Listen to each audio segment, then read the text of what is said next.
आज अध्यक्षांनी जो निर्णय दिला आहे त्यात काही नवीन बाबींचा स्पष्ट त्यांनी उल्लेख केलेला आहे। त्यातला प्रमुख भाग असा आहे की राजकीय पक्ष कोणाचा विधिमंडळात 22 जून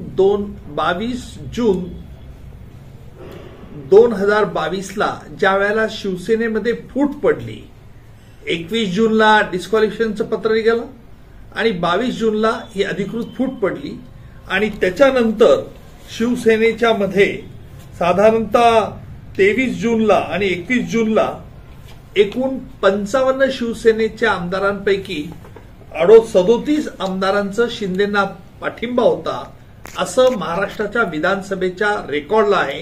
ही बाब अध्यक्षांनी स्पष्ट केली।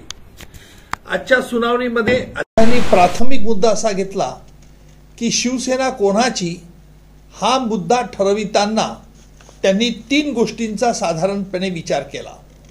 पहिली गोष्ट त्यांनी विचार केला की पार्टीचं लीडरशिप स्ट्रक्चर काय आहे आणि दुसरा मुद्दा पार्टीची घटना, शिवसेना पक्षाची घटना काय म्हणते आणि शिवसेना पक्षावरती निवडून आलेले लेजिस्लेटिव्ह मेंबरांची संख्या मेजॉरिटी कोणाच्या बाजूने। या घटनेच्या संदर्भात भाष्य करताना अध्यक्षांनी हे स्पष्ट केलं की जी निवडणूक आयोगाच्या पटलावरती जी 2018 ला जी घटना रजिस्टर झालेली आहे, साधारणतः 4 एप्रिल 2018 ला या घटनेमध्ये काही बदल करण्यात आले होते आणि ते बदल निवडणूक आयोगाने स्वीकारले नव्हते। त्याच्यामुळे 4 एप्रिल 2018 ची पूर्वीची जी घटना शिवसेनेची ती त्यांनी ग्राह्य धरली।